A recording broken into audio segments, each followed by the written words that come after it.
Hi, Courtney and Potter here to go over all the books I read in October. Potter is not wanting to cooperate with me right now because he just wants to play ball, so he will not get in my lap and participate in the video, so you're probably going to hear him jumping around like a crazy dog.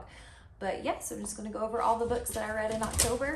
I think I read 14 and DNF'd one. I did not do a good job sticking to my TBR, but without further ado, here we go.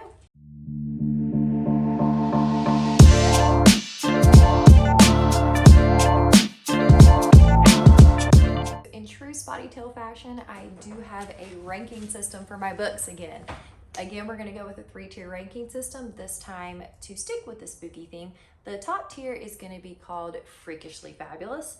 The middle tier is going to be Spookishly So-So. My top tier books are going to be like my 4.5 to 5-star reads. The Spookishly So-So is going to be kind of like 3.5 to 4.5.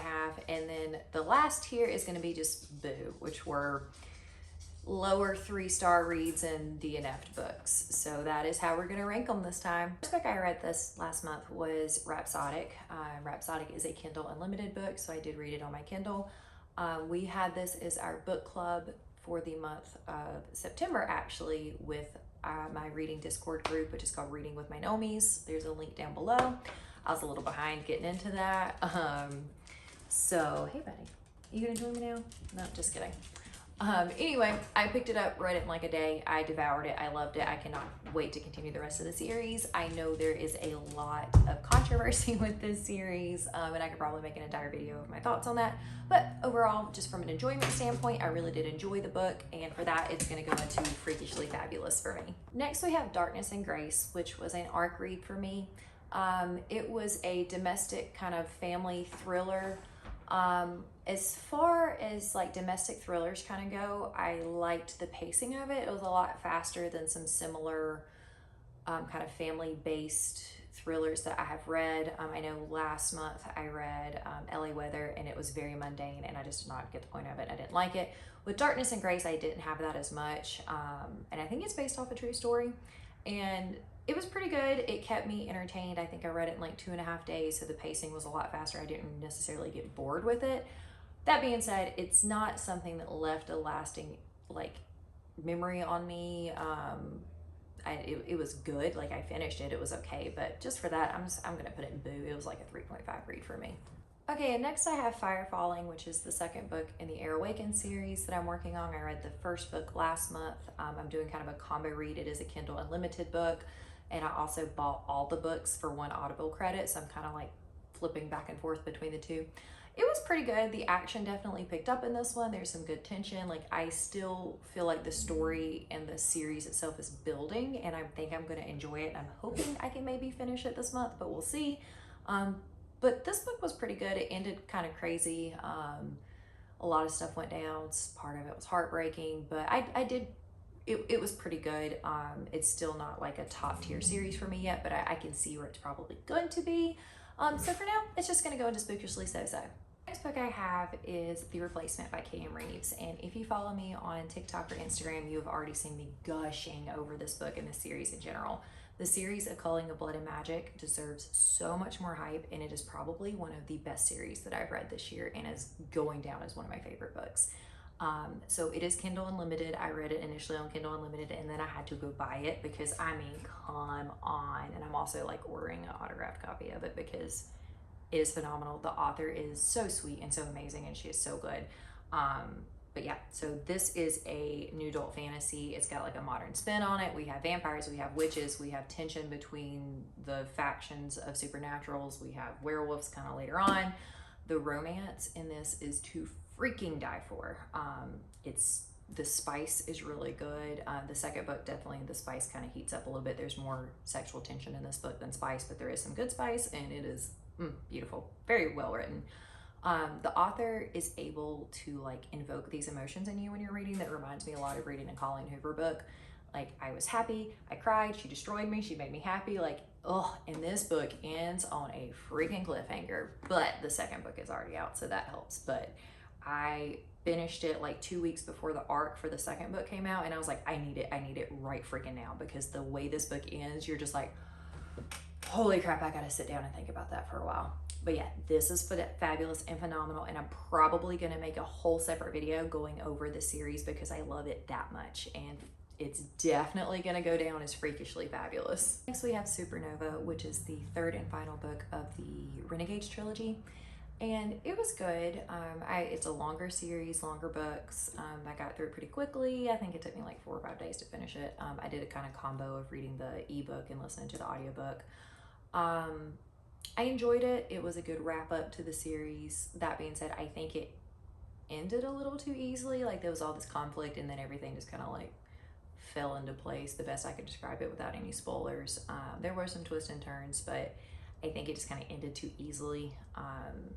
But I do think if this trilogy ever got made into a movie series, it would be very, very popular. Because like I was even explaining the series to my husband, who does not read and typically doesn't care about anything that I read, and he was like, "Oh, that sounds cool. I would definitely watch that if that was a movie." It would definitely play to the bookish people as well as kind of like the Avenger Marvel side of the people that like those kind of like superhero movies. So yeah, I really do hope this comes out as a movie series because I think it'd be a hit. But anyway, like I said, a good series. I enjoyed it overall, but it kind of ended a little meh for me. So for that, it's just going to go into spookishly so-so. Okay, so next we have The Family Upstairs. I'm not going to go into too much detail about this because this was one of the books that I read during my 24-hour reading challenge, which was the last video I posted, I believe. So if you want a whole lot of details on this book, you can watch that video. It was the first like full book that I read during the 24-hour reading challenge. It is a thriller, and oh my goodness, it was so good. I was constantly guessing or attempting to guess what was going on, and then I would find out I was wrong or I was kind of right but not really completely right.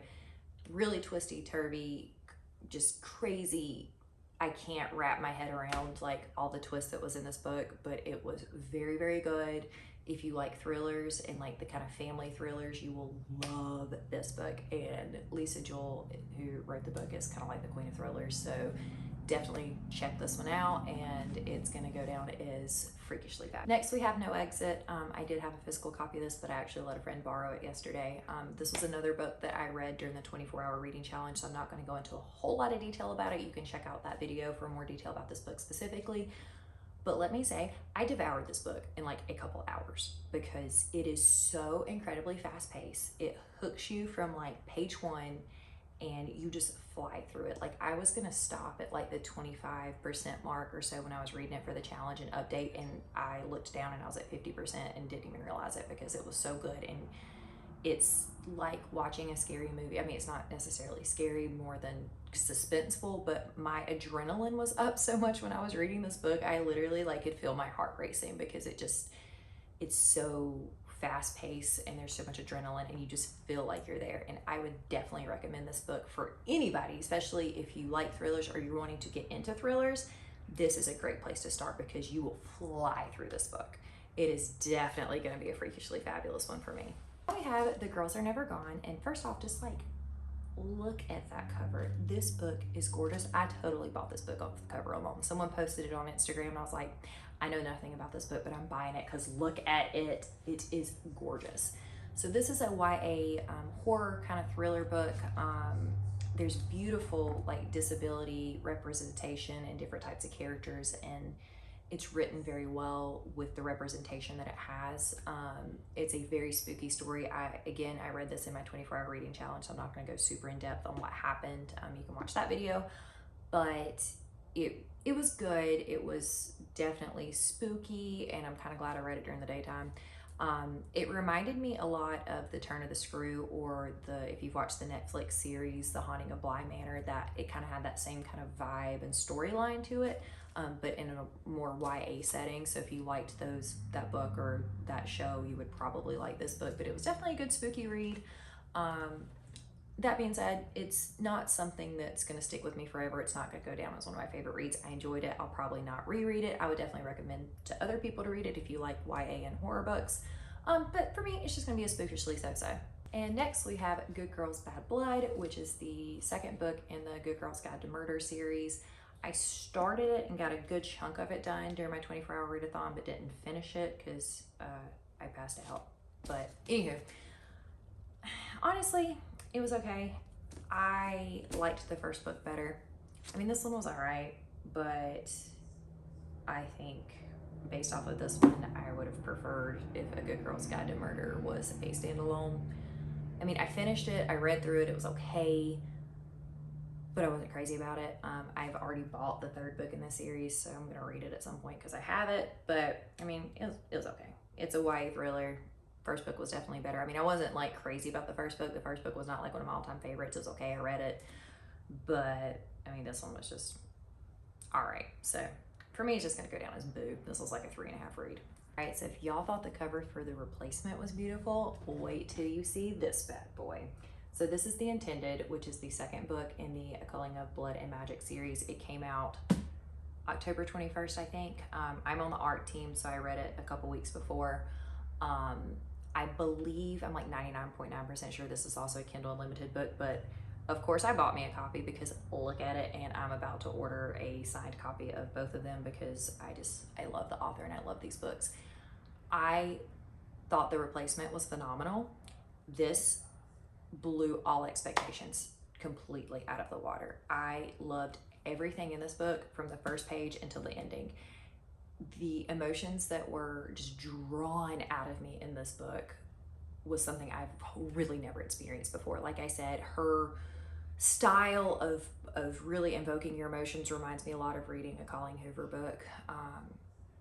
But it's just, I can't stop thinking about these characters in this series and this world, and it's just beautiful, and the tension and the spice and the romance and everything that was going on, and the action in this book was just freaking fabulous. Like, I cannot get over how much I loved this book. I'm probably going to end up rereading it like 100 times before the third book comes out. This one does not end on as big of a cliffhanger as the first book did, which is good because the next one's not going to come out until next year. But I would definitely recommend going ahead and reading these books because these are books that you'll probably want to pick up and reread again and again and again. Loved it. Like I said, I'm going to make another video about this series in general, but yes, loved it. Absolutely fabulous. This is probably my favorite book that I read in October, and it is definitely going to be a freakishly fabulous book. Up next, we have the Hawthorne Legacy, which is the second book in the, what is this series called? The Inheritance Games. I read the first one when it came out last year. I think it was in like November, December, something like that. It was really good. I flew through it. The writing style is very easy to follow. It is a kind of whodunit, YA thriller mystery kind of thing. The first book reminded me a lot of Knives Out. But yeah, so this is the sequel. There's one more book, I believe, coming out next year. And it was good. I definitely think I should have reread the Inheritance Games before reading this one because I didn't remember a whole lot about it because I flew through it in like a day and a half, and I've read like 115 books since then, so it wasn't completely fresh on my memory. But I did, as I kept reading, kind of reminded me of what was going on. There are a lot of characters. It was good. It's not as whodunit as the first book, and you get some questions answered from the first book into this one, but then you get even more questions. The relationship between the main character and some of the brothers starts to grow a little bit, and it was good. Not my favorite book of all times. I will continue with the series. Like, I enjoyed enough to try to figure out what happened, but for me, it's just gonna be spookishly so-so. Next is The Woman in the Window. This is another thriller book, and it is about a woman that's agoraphobic, so she doesn't leave her house, and like she basically spies on her neighbors, and all this crap goes down. But it's a psychological thriller. I really like the psychology behind it. One of the big twists I was able to kind of figure out throughout the book because it was kind of obvious, but the ending twist I did not see coming. It's also a Netflix show or movie. The movie was good. It differed a lot from the book. There was a lot that they left out that I think added to the story. So the book was definitely better in this case. The movie was okay. But overall, as a thriller, it was pretty good. The ending was like, whoa, and pretty fast paced. It doesn't, I mean, it starts out decently slow, kind of like most thrillers do, but it doesn't drag out. I mean, action kind of happens pretty quickly in it. Yeah, I mean, it was okay. It's not my favorite thriller in the world. I enjoyed it. I would definitely recommend it for people that like the kind of psychological thriller books. So for me, it's gonna be spookishly so-so. Up next, we have Zodiac Academy, Origins of a Academy Bully. I think that's what it's called. Anyway, it's the like prequel novella to the Zodiac Academy books. I read the first one last month, Then I started the second one and I saw that this was out, so I was like, I'm gonna read this real quick. I think it was like 90 pages or something like that. I definitely recommend reading this book because I read the Ruthless Boys of the Zodiac series first, which is set like 5 years before Zodiac Academy, and it's got some character crossover, but not like, you don't have to read it to read Zodiac Academy. It's not huge, but one of the main characters, Lance Orion, does make appearances pretty often in that series, and you think you know kind of where his life's going, but then when you start Zodiac Academy, it's like, huh, what there's some kind of twist. What happened here? And this novella explains that, and it explains some of the dynamic between him and Darius, who's one of the other main characters. So I definitely recommend reading it. I don't think you have to read it before reading the first book, but it does add to the story a lot. So I think you can read it before or after the first book. But yeah, I enjoyed it. I think it added a lot. I mean, it was a novella. It's not going to be one of my favorite books in the entire world, so spookishly so, but I definitely think it's worth reading if you're reading this series. And next we have Zodiac Academy Book 2, Ruthless Fae. I'm really enjoying this series. Like I said, I did read the Ruthless Boys of the Zodiac series and loved it. I love the world in general. Like, I constantly find myself thinking about this world that has been built in this series. I liked this book even better than the first book. The action just kind of keeps rolling. The dynamics keep rolling. There's a lot of tension and things, and this one, towards the end of the book, there's definitely a lot more spice than we saw in the first book that I was kind of expecting after reading the first series, which was a first harem. The ending was like, the last couple of chapters was just like, holy crap, what is going on? It was crazy. So yeah, I really enjoyed it. I cannot wait to continue the series. I'm actually working on the third book right now, and I'm hoping I finish this series this month, because I think the next book comes out in December. I don't remember. I'm pretty sure it comes out in December. It's coming out soon. But yeah, so this was definitely a freakishly fabulous book for me. And last, but I mean, kind of least, we have The Starless Sea. And I think I might get crucified over this because this book has a lot of hype and a lot of people really like it. I did not. I tried. I gave it a valiant effort. I was trying to do a buddy read with this, and I just really did not like it. I DNF'd this book at like 55%, and I do not DNF books often. I had a copy of the physical book from the library, and I downloaded the audiobook from my digital library catalog, so I tried both, and just, I couldn't get into it. Now, the writing itself was phenomenal. Like, I feel like this could be a textbook on like writing style, but I just could not get invested in the characters in the story. Like, I just could not make myself care. And I don't know if a lot of that has to do with what was going on like in my personal life, but I was trying to read that book because I had a lot going on at work, and I've actually accepted a new job, so I'm currently working out my 2 weeks notice, and it was just a crazy time in general. So I don't know if I just wasn't in the right mindset to read this book, but I tried to like it. I really did, because I know so many people enjoy this book, but I just could not get invested in it. And I just found myself just like, I really do not care. And there were so many more books that I wanted to read, and only so much time that I could read them in. So I DNF'd it. I pulled the plug and DNF'd it at like 55%. Maybe I'll go back someday and try to finish it, but yeah.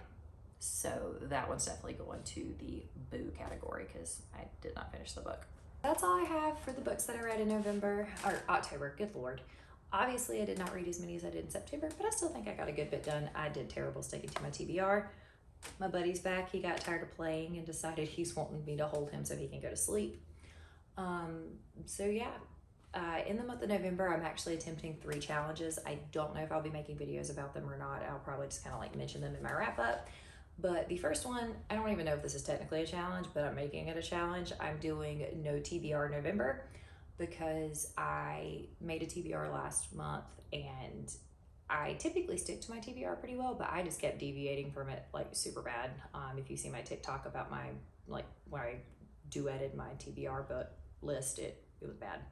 But I'm in a big like kind of mood reading vibe right now, so I just kicked the TBR to the curb this month. I'm just gonna see how it goes and see how much I read. I'm also doing NetGalley November, which on Instagram and YouTube, and I think there's different categories for both, but it's kind of the same thing.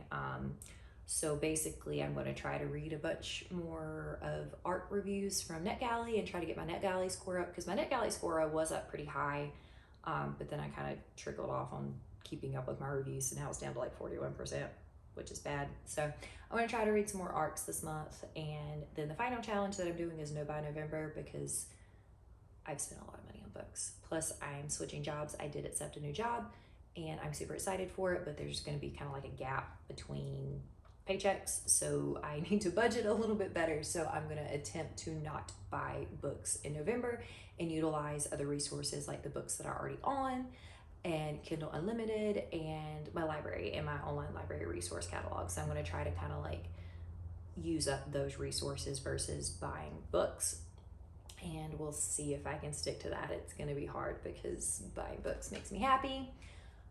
So yeah, but that's it. So stay tuned. The only other videos, like I said, I have planned this month for sure is I'm going to do a breakdown of the Culling of Blood and Magic series. And I'm got another video in the works that I'm hoping to get out this month, which is Kindle Unlimited fantasy recommendations. But yeah, so that's all for now. See y'all.